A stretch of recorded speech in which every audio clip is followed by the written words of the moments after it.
Okay, I hope the people can hear me. Here we go again.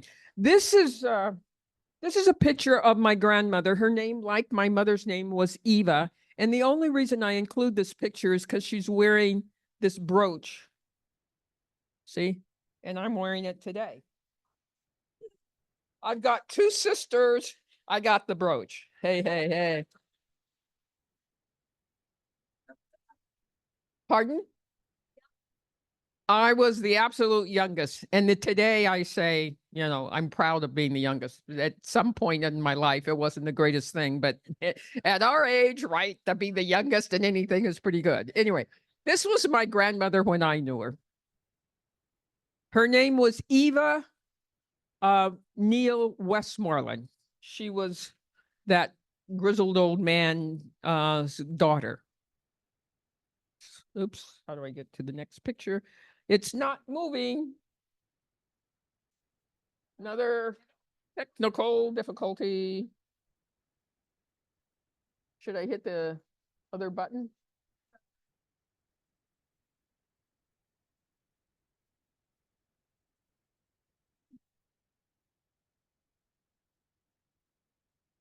Sorry. Sorry, more time. Okay, this is her diploma from Atlanta University. She was a school teacher. She was mostly a housewife, but she was a school teacher for part of her life, and she taught a night school to former slaves. She taught them to read and write. I don't know. I think it means it was something less than a cool university. Yeah. Oh, it was a teacher's college. Sorry. I didn't know that. Thank you. Next time somebody asks me that question, I'll know. Thank you. Anyway, this is my grandfather. He was Dr. Samuel Neal. He was a pharmacist, probably one of the first pharmacists licensed in Georgia. This is his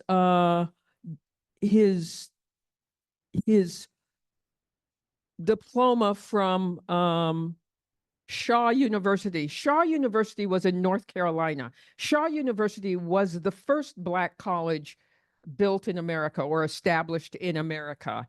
And that's where he attended, and he got this in 1906, I think is the right year. So.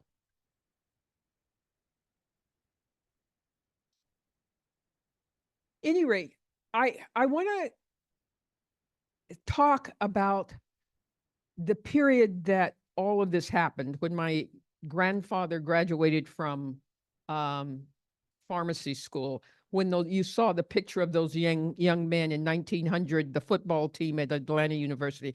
I think it's important to know, while they thought well of themselves, the Encyclopedia Britannica said about Black people, mentally, this was the settled science of the day. And this is what the Encyclopedia Britannica said about Black people. Mentally, the Negro is inferior to the white. The arrest or even deterioration in mental development is no doubt very largely due to the fact that after puberty, sexual matters take the first place in the Negro's life and thoughts. So think about it. This was the settled science of the day when these young men were just leaving college and getting ready to make their way in the world. Into this world, where maybe the greater world did not think well of her, my mother was born, Eva Elsie Neal. She was the youngest child and the only daughter of Dr. Samuel Neal and his school teacher wife, Eva Westmoreland Neal. This is the picture of the segregated school she attended. This was the public school. She would later change to the Atlanta University, a private school. But this was the public school that she attended in, I think, the first or second grade. She's the little girl sitting, right in the middle in the front. And if you see her, She's scowling, right? My mother hadn't seen this picture in 75 years, and she remembered why she was scowling that day.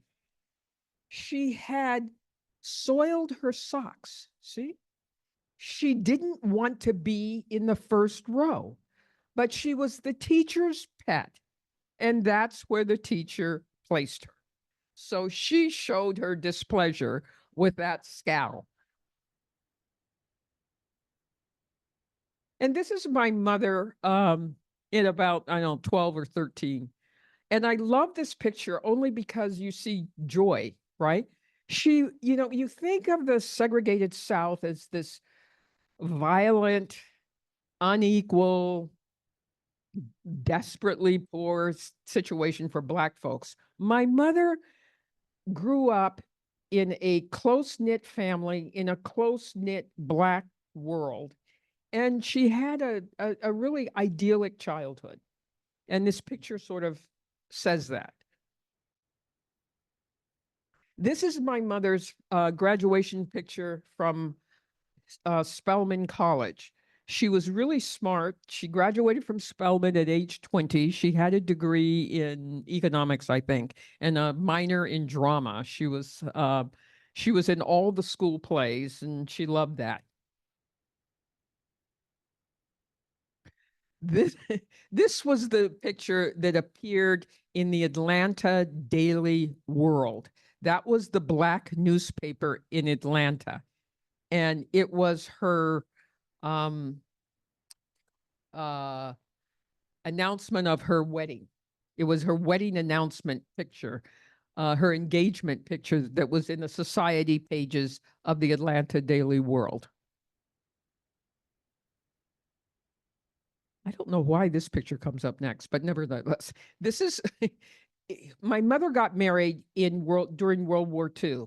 Two of her cousins, two of Isaac Westmoreland's, the slaves' grandsons, were pilots, Tuskegee Airmen pilots during World War II. This was Charles Westmoreland, and this was Fred Funderburg. Both of them were pilots during World War II.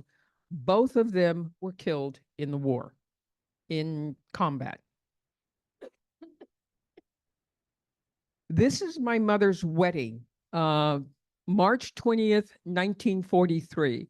She married my father. My father had begun his career with the United States Army Air Corps at Tuskegee. And he had met my mother in Birmingham. They were both working in Birmingham. He had met her there. He had courted her there. He got this really, really good job for a Black man at Tuskegee. And he managed to get her a job, and her two brothers who were drafted also were sent to Tuskegee. And he also asked her over and over and over again to marry her. And finally she said, "Okay, Bill, I will marry you." And this is their wedding. It was at her family home in Atlanta. And anyway, it's cute. Next. Soon after they got married, they had a bunch of kids, right? And World War II ended. Um, Harry Truman integrated the armed forces. Harry Truman was my father's favorite president because when he integrated not just the armed forces, but also federal service, my father was able to keep his good government job. And he stayed with the United States Army Air Corps, which later became the United States Air Force. He was transferred originally to Ohio, to Wright-Patterson Air Force Base in Ohio. And then he moved to Sacramento, California, to McClellan Air Force Base. And this is the picture of our family when we arrived, probably the first picture of us in Sacramento. I always call it sort of the toothpaste commercial picture. So we're all showing our teeth.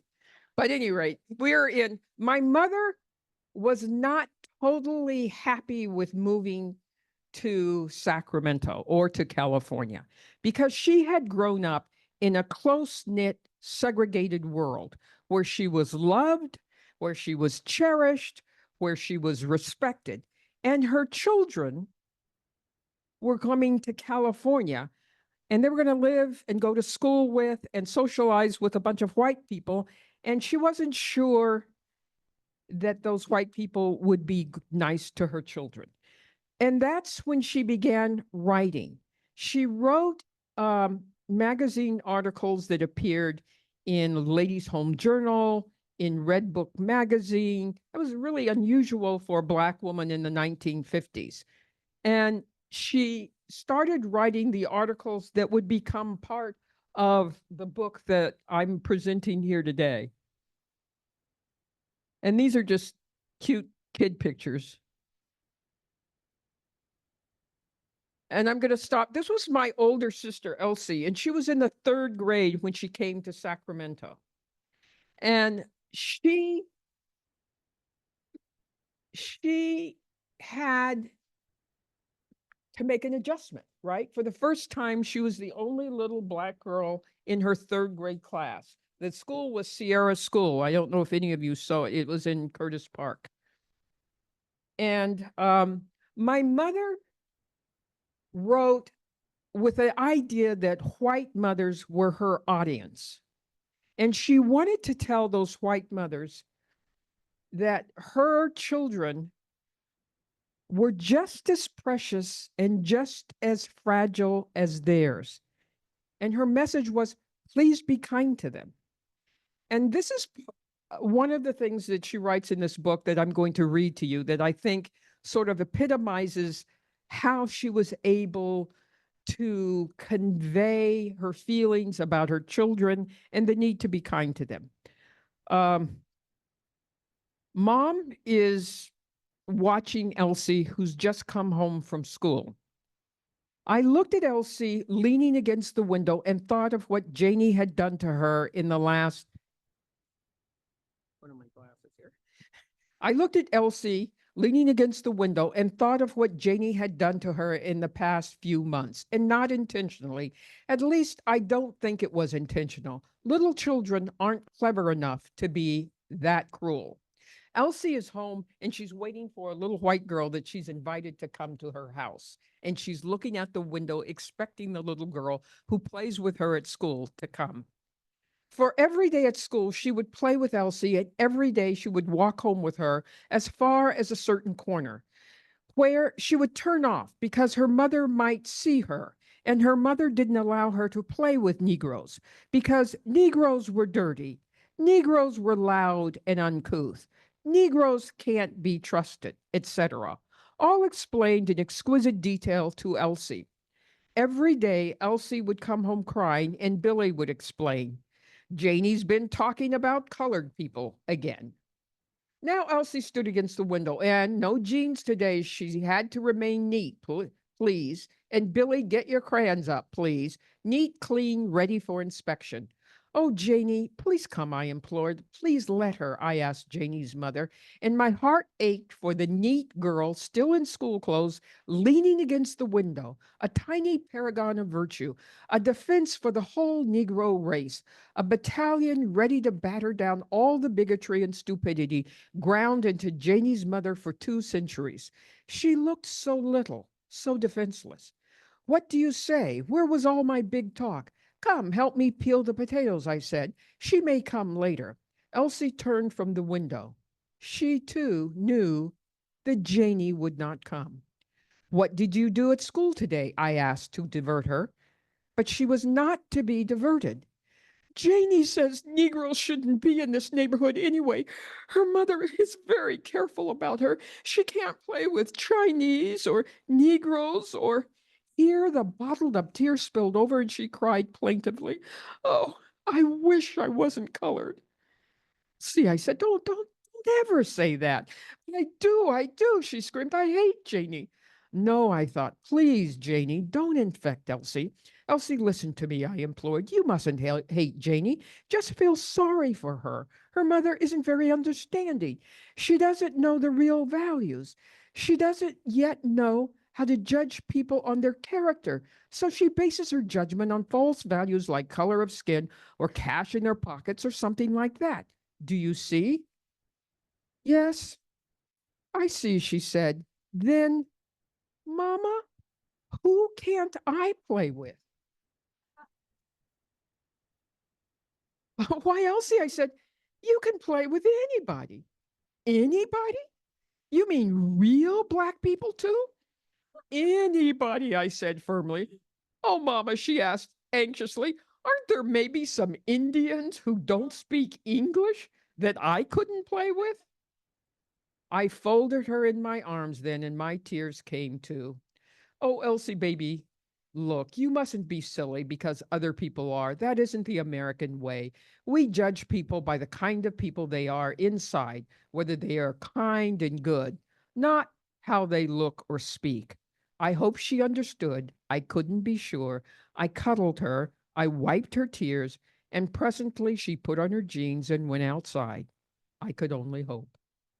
Any rate, that little piece of writing, I think, is a perfect example of how my mother was trying to just talk about motherhood and how easily children can be hurt. Black, white children, everybody's child is precious, and they get to school and you can't protect them from whatever comes, right?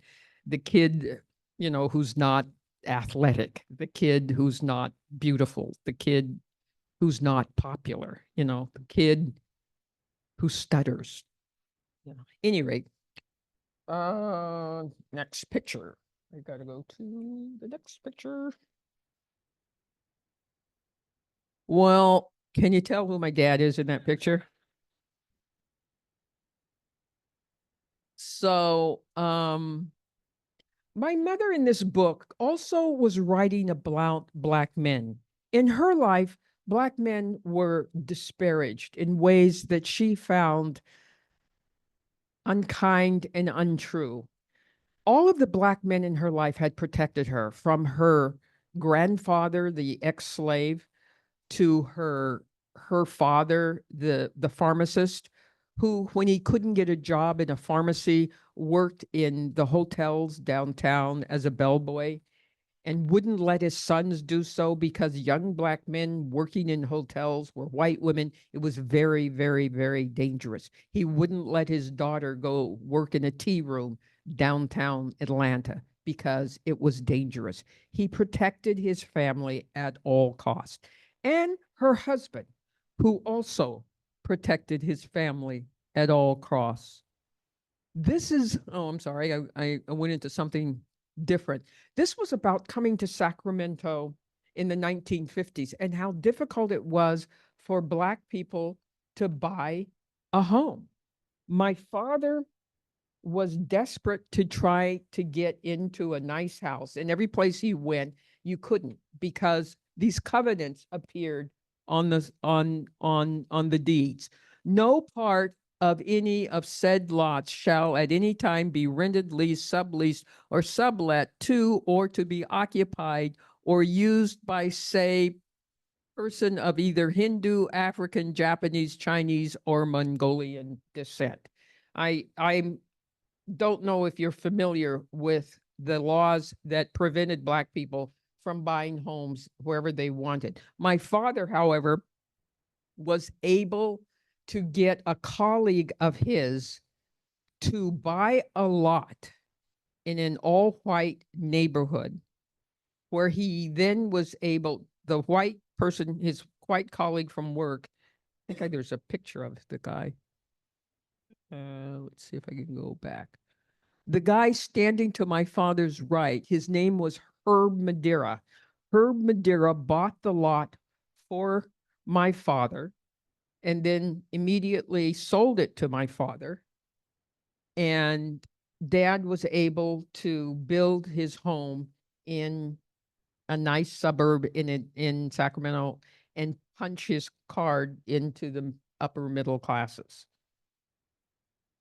which happened a lot in Sacramento. But this is another thing. My mother wanted to just write about Black men and how important Black men were in her life. And in doing so, she wrote this chapter in this book called The Trouble with Papa. And it was about my father. And I'm going to read it to you. I have to have a warning here. My father used colorful language, including the N word. And I know that is a toxic word in today's very sensitive environment. However, when my brothers and sisters and I went to my mom and said, "Hey, Mom, when we republish this book, let's turn this, let's take this word out." My my mother said, "No." She said, "I'm going to quote your, I'm going to tell the truth about how your father talked, and I'm not gonna change it." So if anybody's offended by what I'm reading now, you have to talk to my mom or my dad, and they're both dead. So that's going to be difficult. But here it is. Speaking of report cards, reminds me of one outsider whom Bill was hard on, James Meredith. Bill is my dad. James Meredith was the first man to integrate the University of Mississippi. When the rumor, and I'm everlastingly glad it was just a rumor, came out in the press that James Meredith had flunked out and would have to leave the University of Mississippi, I thought Bill would have apoplexy. It started out innocently enough, small talk at the dinner table. "Gee," says Elsie, "the paper says Meredith will have to leave Mississippi on account of his grades." "There's no excuse under God's heaven for it," says Bill. "The low down, lazy, good for nothing. Now, just a minute," say I. "Give credit where credit is due. He risked his life, and two men lost theirs to get him in, and the whole United States Army was behind him. He's got no right to flunk out." "Everybody can't get straight A's," says Ginger. My husband gets louder. "Not asking for straight A's. A simple C will keep you in. A nigger can't afford to fail." "He's got as much right as a white man," say I. "They say Mississippi's just a good time school for those who can't make it anywhere else." "A nigger's got no right to fail." At that, he jumps up and pounds the table and turns on Billy. "And don't you forget it. If you bring me any more D's, I'll knock your cotton picking." And we quiet down as Papa roars. "And thank you, Mr. Meredith, for not flunking out." Later, he roars privately to me. "Don't you dare plant the idea in my children that it's all right to fail. A nigger's got to win. He's got to be on top." Then I remember that it is he who is facing the outside world. And I remember that it was not and is not always a charming, glamorous world. I remember the time he sat 2 weeks, sorry, 2 weeks in a personnel office because the job he had been given through correspondence might not be the one for you, when the real reason was we don't have Negroes in this capacity supervising so many whites. I remember that the situation was saved by a man setting up a new section, a man who so desperately wanted a man with Bill's capabilities that color didn't matter. I remember the promotions he didn't get. You know, there's quite a bit of public relations involved. A white man might be better. I remember one time when a buddy whom he had trained got the promotion. It was the buddy who said, "You're the best man. I just got it because I am white." I remember the time in a borderline town when he and a white buddy entered a cafeteria and Bill was turned away. I remember that my husband was calm and dignified, that it was the buddy who raved, a man who was seeing discrimination personally for the first time in his life and became, as Bill said, another converted white man. I remember the conference in Kentucky that Bill conducted with the leading airplane production company in the elaborate luncheon the company had arranged for in advance. 15 men seated at the dining table all received menus except Bill. Bill, absorbed in conversation, hardly noticed. Then, as the others began to order, he asked the waitress quietly for a menu. Then came the always shocking, no matter how many times you hear it, "I'm sorry, I can't serve you."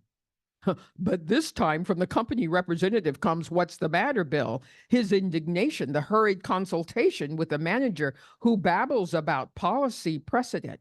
This time, 15 men arise and walk out. 15 men representing a powerful company that sustains that town.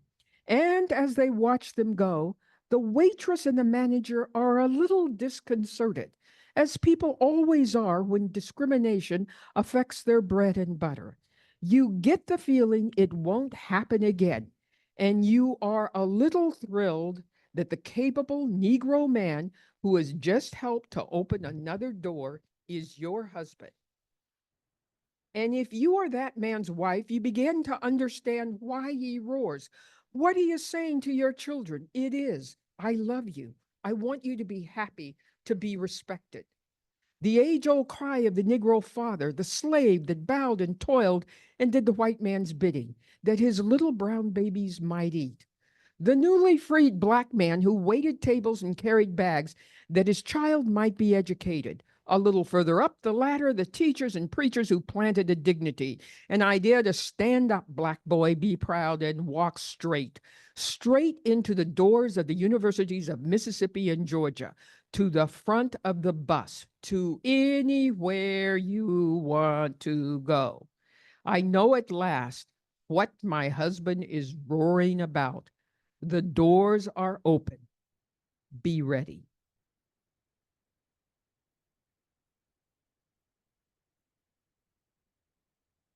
Anyway, this is a picture of the family at my parents. This is a picture of my family at my parents' 50th wedding anniversary. Everybody's fine. Nobody went to jail. Everybody got a job. They all had kids. Life is good. The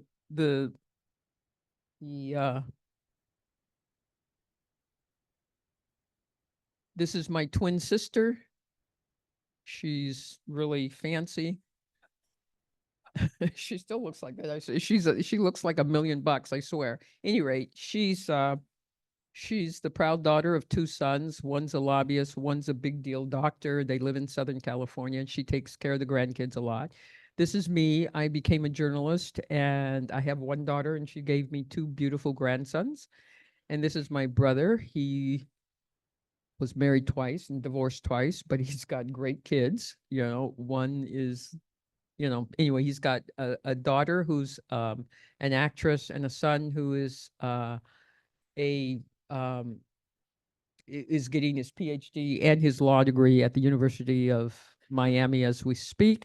This is my other sister who didn't marry until age 50. Can you believe that? But her husband had bunches of kids, and now she has bunches of grandkids that she takes care of. Anyway, she was a social worker for most of her life. And then my parents, my father died in 2005 and my mother in 2012, and I miss them terribly. And that is my story. Hey, but I have one more other, it's going to take a little while because we don't even know if we can do it. One of the reasons I'm doing these presentations is I've adapted my mother's book into a play.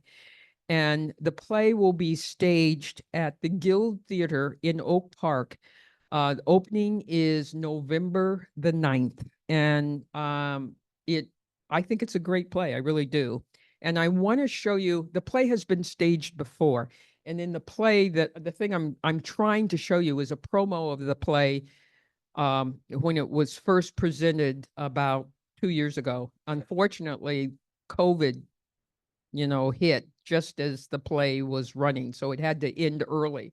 But yeah, this is the last picture. So I want to show you I want to show you a promo from that play. We'll give you a picture of what we'll try. We're working. We don't quite know whether we can do it, but we're going to try.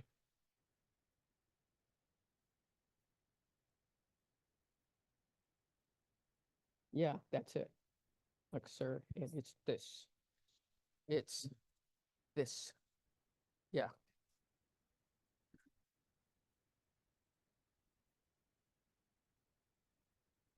We don't know if we can do it. But anyway, it's a great promo. If we can get it open.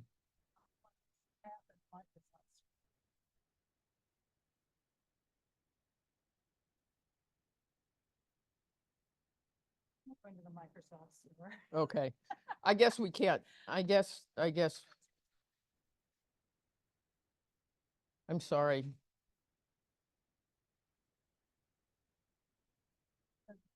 Doesn't, we can't do it.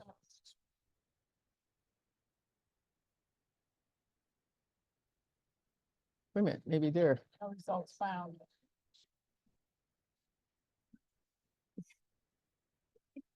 Any rate, it is, why don't we go here?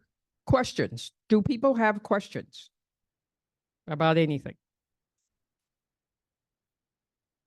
No, oh, let me tell you about my mother. Yeah. Okay, wait a minute. That's the question.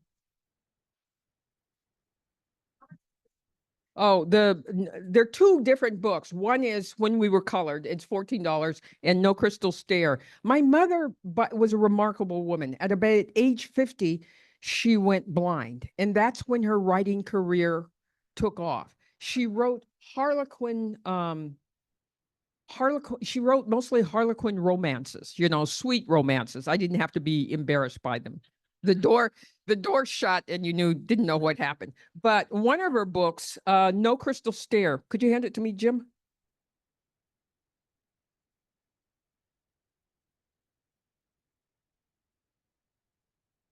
No Crystal Stare. This particular romance is sort of it's kind of autobiographical. There's a much of what happens in this book happened in her real life. So the main character is Anne Elizabeth Carter, and Anne Elizabeth Carter is the daughter of a socialite and a doctor in Atlanta, and she's among the Atlanta Black elite.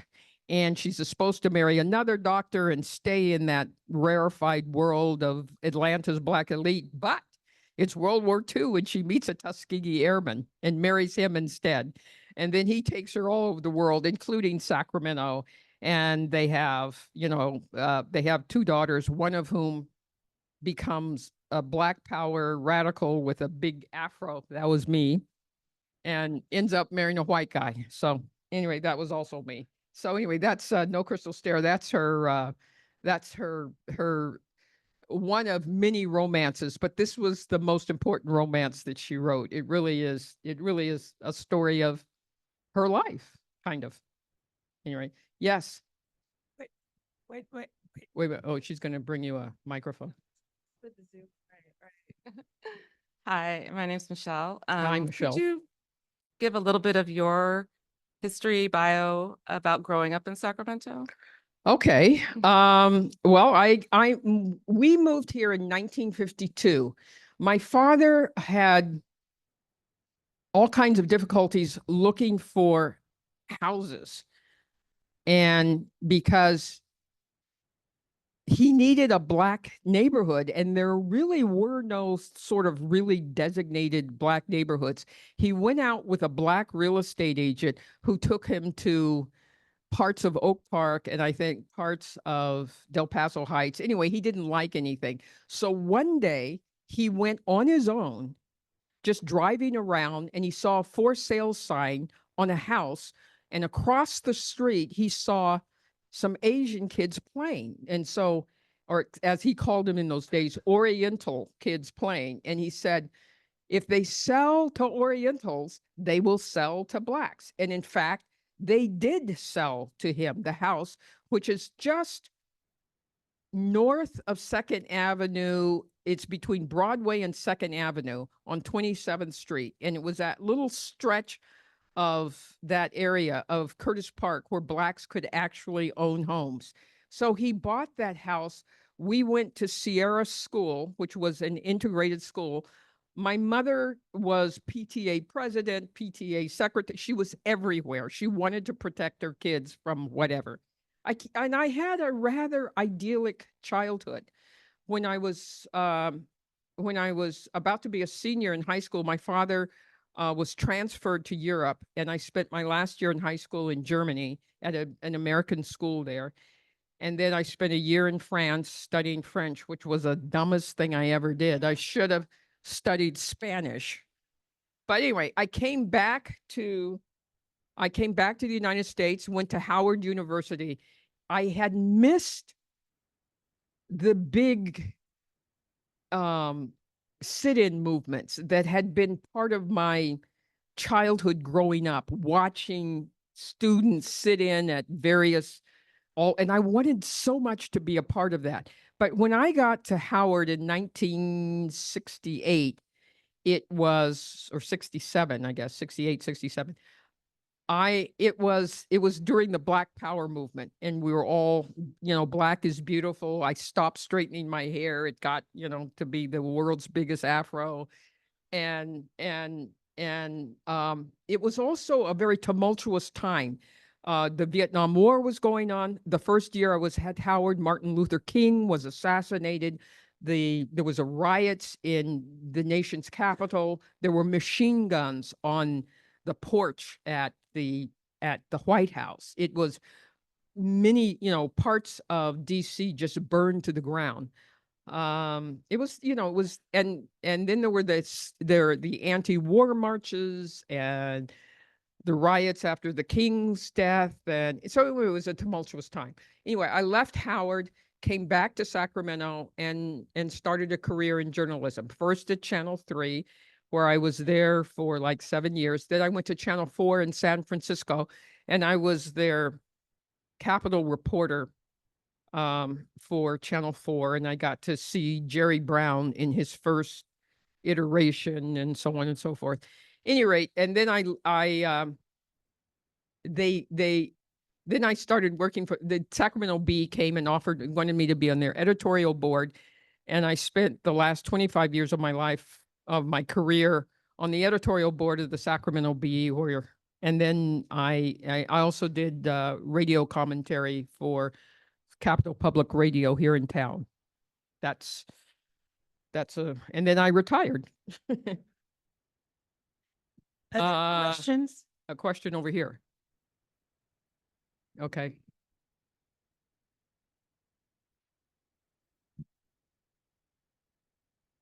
Hi, Ginger. Thank you. I love hearing your voice. Oh, I remember it for many days on public radio. My name's Judith. It's more of something that I noticed with what you showed us, the covenants of who you could sell homes to. Interestingly, given the times now and the times, I didn't see any Latin, Mexican were prohibited from buying.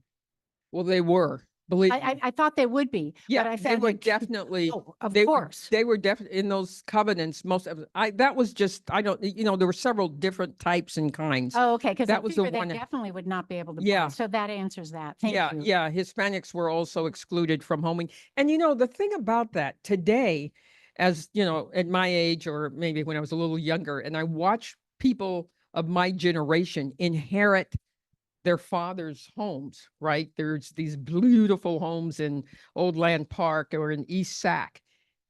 And my Black contemporaries, and that's how their wealth, that's how wealth is passed from generation to generation.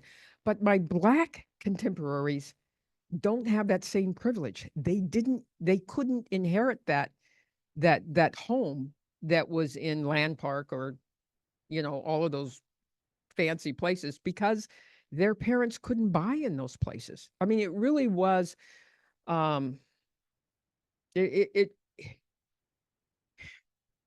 it was cruel, and it was devastating in terms of the transfer of wealth that happens in this country. And I don't think people understand how much a home in a nice area, how important that is for wealth, for sending kids to college, for, getting over any kind of emergency in your life. Having that little home is a big thing. And so many Black people were just denied that thing. Yes. Ginger, one of the books that we read in our book club, Ginger and I are in the same book club, and one of the books we read was The Color of Law by Richard Rothstein. And that really explains so much about what really lays it out and Yeah. how it was entrenched in the law. Yes. Uh, And it was a government practice. I mean, it was a government practice where you could not get a loan, you couldn't get a government backed loan if you were a Black person buying in a white neighborhood. You couldn't get the loan. The redlining was sanctioned in some ways, organized in some way, by the federal government. It was kind of it was kind of amazing. I have another question, Ginger. So you're redoing the play. Right. Which I saw. I saw the play. It was wonderful. I mean, I can't imagine an improvement on it, to be honest with you. Can you share a little bit about what it is that's different this time? Maybe what you learned before? Well, the play, every time I did the play first at my church. And believe it or not, the guy who was playing my dad never learned the lines. So I fired him the day before. And I played my dad, right? And I had the whole, but it worked. It was packed. It was Pioneer Congregational Church across from Sutter. It was packed. It was hugely popular. And that's made me all excited. And I wanted to do it again. And the one that I did that ran at the Sacramento Theater Company, I rewrote the play because they said there wasn't enough antagonism, there wasn't enough fight in it. And so I said, well, how can I, it's a family story. How could I get my parents fighting? I don't want them to fight. Of course they fought, but, not, I don't, no, I don't want to, expose that. So when I did the new play, when I rewrote it, I created, the tension was between my father and me, right? Because in fact, we did have huge arguments over things like, call me Black, don't call me colored anymore. He hated the fact that I had stopped straightening my hair and got this huge afro. I mean, he carried a picture of me with long straight hair forever in his wallet, right? I mean, it's the same thing that I go through now looking at some of the haircuts of my nephews, right? But anyway, so the tension then became a generational tension, and that was the spark in the new play, and it made it much better. It gave it more and it also was real, right? Because at that time, the fight, my father was working for the United States Air Force. I was against the war in Vietnam. He was sending material to, he was sending, weapons of mass destruction to all of our allies all over the world. And that was his job. And it paid very well. And it got me through college. And, any rate, that's how it changed. And then later, the last production that I did, my niece played my mother. And my niece not only looks like my mother, she was a great actress, and it was really nice. And that's a little snippet I wanted to show you that I wasn't able to get up, sorry. But I'll try to fix it so I can do it next time. Any rate, so that's how it's grown. I expect it to be better with this next iteration. Yes, sir. Hi, I'm Rick Weisberg. I have to tell you, my dad knew your father at McClellan, Yeah. and my dad thought the world of your father. They were friends. Oh, good. And I'm glad. I see your brother Billy all the time because Yeah, and I know you from somewhere. Yeah, we've spoken many years ago when you were doing a Sacramento Bee thing, and Oh, I I actually worked for Don Fields for a while too. Oh, did you? Yeah, so I've got connections of sorts. Yes, I know. I know that guy. I didn't. Okay, good. Now Well, all right, I guess that's somewhat recognizable. Anyway, I wanted to ask you, given your family story and what you see today, what do you think the current state of affairs is in this country, in terms of how races coexist? Because it seems like we go back and forth and back and forth, and frankly, at this point in time, it feels some of what we've seen in terms of white supremacy and things is very disheartening. And I'm just wondering, what is your observations of our current state? Do you know the thing about, I was a journalist for a gazillion years. And the thing about journalism is that we focus on the unusual, on the negative, on the violent, on that sort of thing. So I think those parts, the white supremacy stuff is amplified. The black anger is amplified. Intolerance is amplified. But the reality in most of our lives is quite different. You know, I look at my own daughter and I look at things like her wedding. There was an Asian lady, there was a black woman, there were some white people, there was a Japanese guy, there was an Indian. I mean, and that was it. It wasn't a fake. It wasn't like we were trying to create, it was the reality of her experience at McClatchy, which was different from my experience. When I went to McClatchy High School, the black kids kind of stayed with the black kids and the white kids kind of stayed with the white kids. And it was more divided. But as I watched my grandchildren and I watched my own child and I watched my nieces and nephews, their world is more integrated than anything I experienced.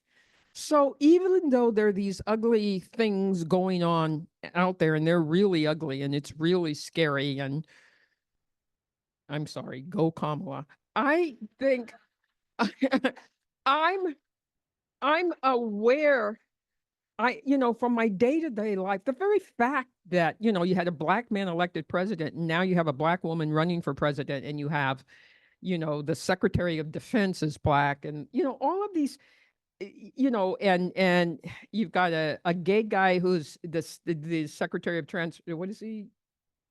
Transportation. I mean, life is different than what we, I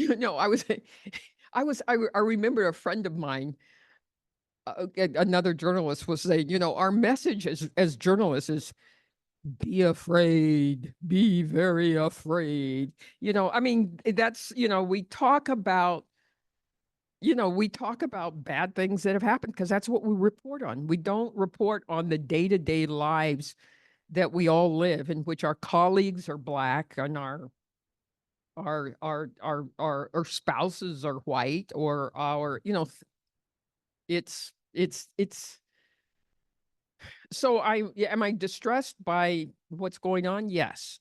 But I'm also hopeful from what I see in my day-to-day life. So Ginger, my name is George Meyer, and I have a comment and a question. The question is for help. The comment is, why do we take a man whose father is black and his mother is white and call him black? I would prefer a person of color or not even talk about that at all. My question is, I grew up in New Orleans.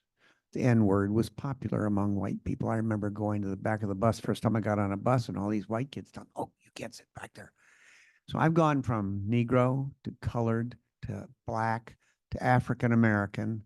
And now my understanding is, depending upon whom you talk to, you should refer to someone as black or African American. Can you help me understand what the hell term I'm supposed to use? I think that is hello. I know where you are. I had a hard time in my editorial board because the newspaper had changed from calling people black to calling people African American, and I preferred black because I thought it was it's fewer syllables, right? It was fewer syllables, and it was for a bunch of reasons, I just liked it. And I had spent a lot of time telling my dad it's okay to call yourself, call people, I spent college saying, don't say colored, say black. So I was attached to this thing. I also, frankly, do not like the idea of capitalizing black. It somehow underlines the fact that blacks are an underclass within this society. It's sort of, for me, it's if you're going to put white in lowercase, then I think you should put black in lowercase, right? I don't know. What I think is the crankiest among us get to make the rules.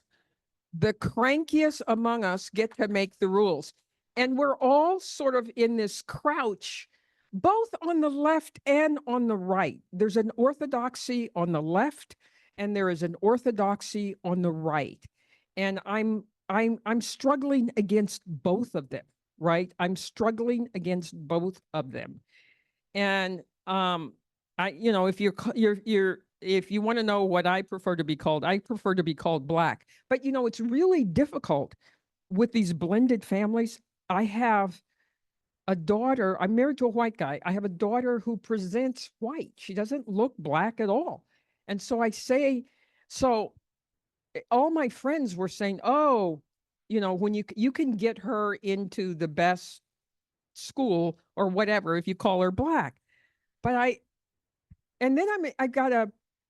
there's a history of passing that's sort of shameful among black people. You know what I'm talking about, right? It's shameful. So fair-skinned black people are ashamed of the fact that some member of their family just dropped off and became white one day, right? I mean, it happened, and it happened because, well, I can get a job, I can buy a house, life becomes better if I'm white. But there's also a shame of saying, if you're black, of saying, whatever. Anyway, and Plessy versus Ferguson said that any drop will do you, right? I mean, Plessy versus Ferguson, nowhere in the world is one drop of black blood enough to make you black, except in the United States. And it came out of that ruling. And I don't know what to do about it. You can call me black with a small b. Hi, I'm Gloria. I'm not sure what I'm asking. I'm just kind of wondering. Your family came from the South. They were part of the migration to the North. Am I? Well, saying yeah, they came. Yeah. And so you came from a place where you were more in the Black community, where you were loved and accepted, and you trusted the place, you felt safe. And then your family came to Sacramento eventually, where you were in more white communities. So did your parents ever at any time feel like that was the sacrifice they were making for a better life for you? Because I'm with a Black man, and he came from the South, and, he talks about his parents. And, the one thing that I remember him saying is they came from an all Black church. And when they came here, they purposely went to a white church. So, and I'm Mexican American. My family came here. My parents were born here, but my grandparents.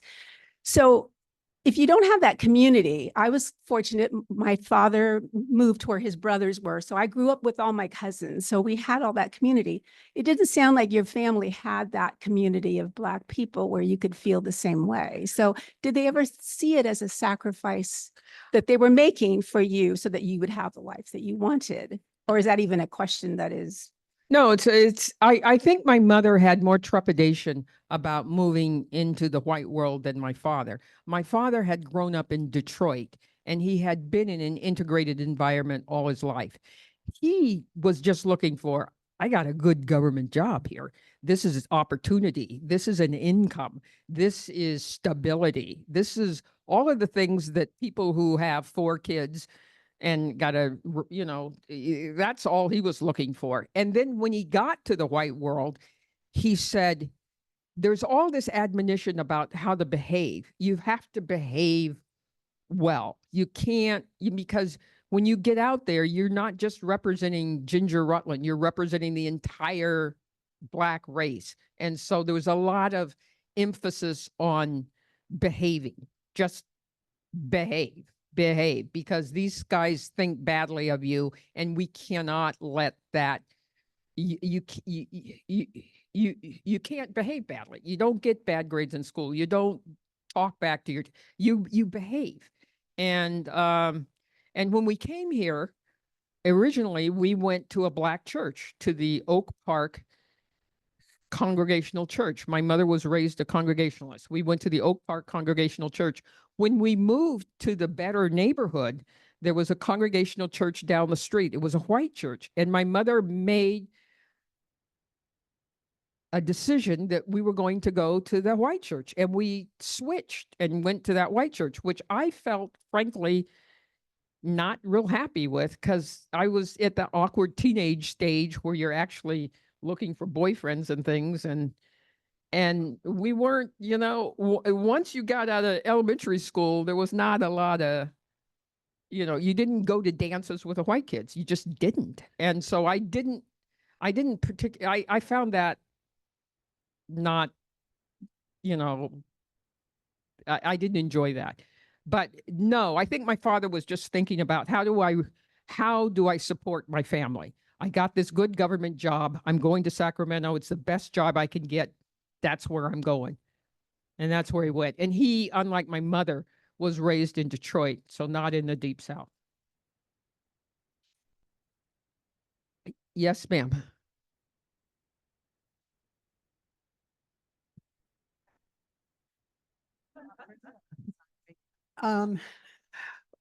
When I came here from New Jersey, my son was living here, and it was called the third most diverse city in the country. And I was thrilled because I came from New Jersey, lived in Newark, New Jersey, have all color race friends, and I was thrilled. But I was also shocked, because what I have found is that there are patches all around Sacramento that have different racial groups. Oak Park, for instance, Asian Japantown. And to me, that's not real diversity. Mm-hmm. And even in Renaissance, I think we really need to work on diversity. If every member brought a person from another race or another other than themselves, it would be great. Well, But that was the shock that I got. I when know, moved but you here. go up to Rockland or Placer County or whatever, you'll be even more shocked. I mean, we're nothing is perfect, and it's not fully integrated anywhere, but I think Sacramento does pretty well. And partly it's because it's a government town, and government towns, you have the ability, people get jobs Black people can have jobs that they weren't allowed to have in the private sector, and their colleagues are white, and they get to know each other on the job, and they go to school, and kids go to, I mean, people marry people of different colors. I mean, it's kind of it was, used to be a big deal to have a mixed race kid in your class. Now everybody's mixed race. And what do you say, right? How what do my what do I call my grandkids now, right? My daughter married a Jewish guy, and they look totally white. Is she really going to say, well, they're colored? I mean, in Plessy versus Ferguson South, she would have said that, but she, today it's sort of ridiculous. But there you go. Hi, Ginger. I'm Michelle Ricky Pidd over here. Oh, hi. I really loved your presentation. What message do you want people to take away from your play? I want the message of come to my play. Come come, fill the seats, make money, get it to go to Broadway. That's the message. You know, the real message is, you know, we're just like everybody else. You know, we are so much just like everybody else. We're just like everybody else. I mean, we really are. And I wanted to say also that about I usually have this phrase that says, this is a Black story, but it is not the Black story. There is no the Black story. We're monolith. I mean, we're not a monolith. We are diverse. We're different. There are bad, you know, there are well-educated ones. There are not well-educated ones. There, you know, government workers, they're doctors, lawyers, Indian chiefs, and there's, you know, lowlifes. We are everything. But this story of my family, I think, is uniquely very Sacramento. I mean, people come to Sacramento for government jobs and they live here and they live this middle class life. And there are huge numbers, you know, my Black friends when I was growing up, and their parents were social workers, their parents were teachers, there were lawyers, there were doctors, there were dentists, they were everything, right? They were, you know, government workers. They were part of the fabric of this community. Anyway, there. Yeah, I wanted to ask, there, the picture presented, I got it.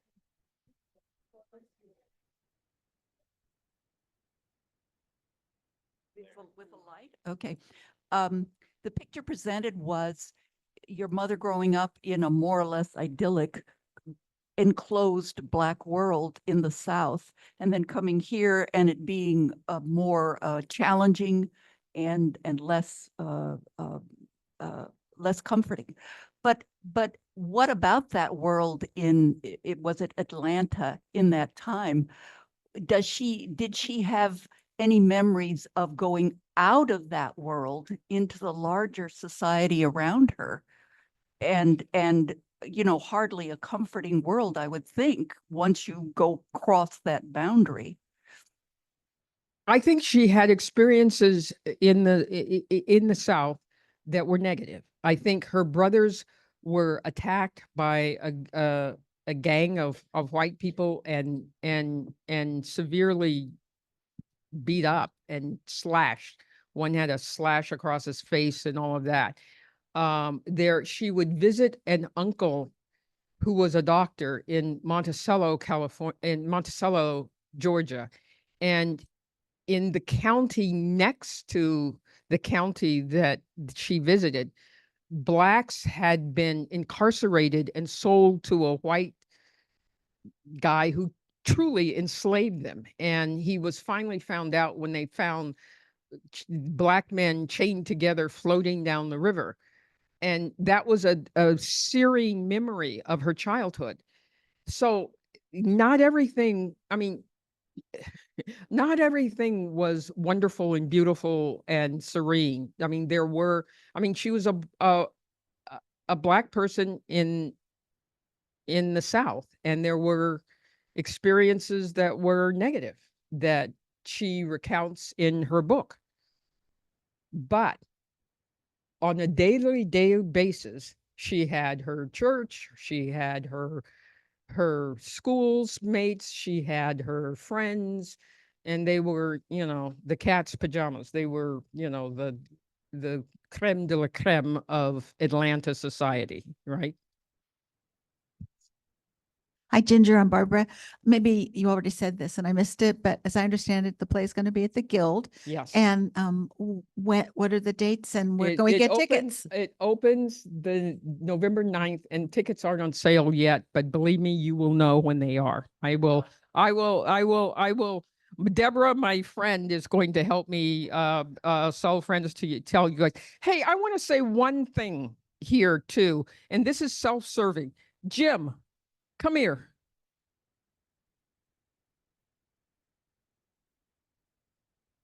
It runs for about 3 weeks. Jim is a caregiver for me and my husband. As you can see, I'm kind of a gimp. my husband has had a stroke and he's really in trouble. But Jim is a caregiver. He's from Fiji. His parents are coming here next week or next month. He's desperately looking for apartments that he can rent, that they can afford. If anybody knows anything about an apartment that Fijian immigrants who are hardworking, honest, clean, loving, he's what religion is that? Huh? He go to church on the wrong day, Saturday, seventh day. He's Seventh-day Adventist. But other than that, they are perfect. Right. And he truly is desperately looking for accommodations for his parents. I just want you to know if anybody knows of anybody or anything that could help him out, it would be appreciated there. Thank you, Jim.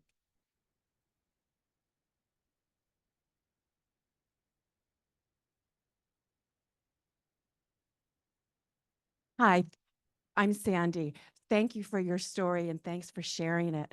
Question, do you recall when your family came to Sacramento, was McClellan open to your family? Commissary, anything, housing? We came in 1952.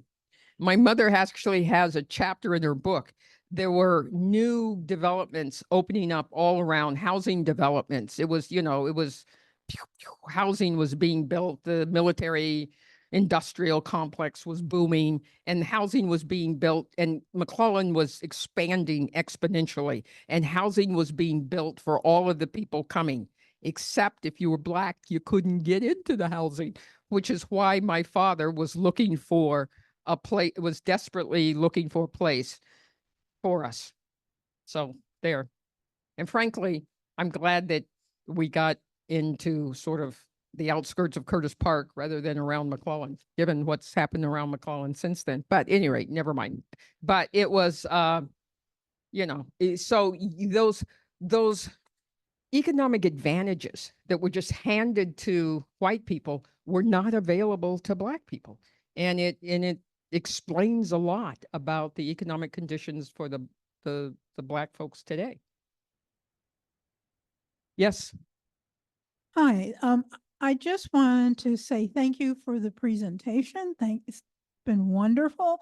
And I just wanted to remark that I'm sure I'm the same age as you are. Looking at the pictures of childhood just brought me back to pictures in my family. And my sister recently mailed me a slew of pictures. And this is my wife. Oh, hi, how are you? She's always like, you're moving them from place to place. Are you ever going to look at them? So this today has spurred me to like set a date and actually sit down and do them. So thank you. And also not only do them, but write something on the back so you know who those people are. Because what happens is you forget, who is this person? What year was this? Da, da, da. How many lovely pictures do you have that you don't, well, who is that person? Yeah. So I think we're done. Wait. Oh, I'm sorry. Jennifer, do you have any questions from the Zoom audience? Okay. Thank you. You mentioned that you also grew up in Germany with your dad being in the military. And I was wondering, I'm a brat too. I was wondering, how did that change your life? I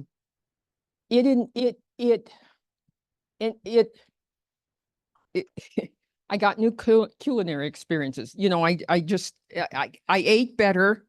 I learned French. I learned a lot of croissants. I learned I really liked Germany, and I liked the Germans.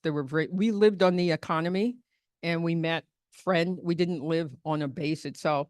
So I met a lot of friends in Germany. I liked Germany a lot. I went to a Université pour les étrangers en Strasbourg. Any rate, I was in France for a year on my own, and that was interesting. it it it enlarges your life, those experiences, being out of the United States. Yes. If you haven't already thought about it, would you consider having some daytime performances in November for those of us who don't drive at night? That's really interesting. I've just been talking to my producer. And the plan was to have a bunch of student matinees, but we're in trouble with the union, which will not allow them to work in the evening. And we're trying to work it out. The initial plan was to have student matinees. I don't know whether we're going to be able to do that, but we're certainly trying. You're welcome. Hi, loved your presentation. Thank you. I wanted to know if in your mom's book, if she wrote anything at all about the trip coming to California Yes, from the South. she does. She writes, it was called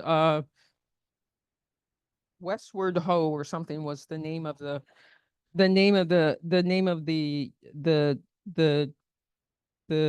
let's see, Waller. Yeah, Westward Ho. It was chapter 3. So she does write, about being on the train and the whole bit. So. Okay, Ginger, this was really wonderful. Everyone has commented already. We just obviously can't thank you enough. Really great job. Fantastic. And as a token of our appreciation, we are offering you a 1-year honorary membership in the Renaissance Society.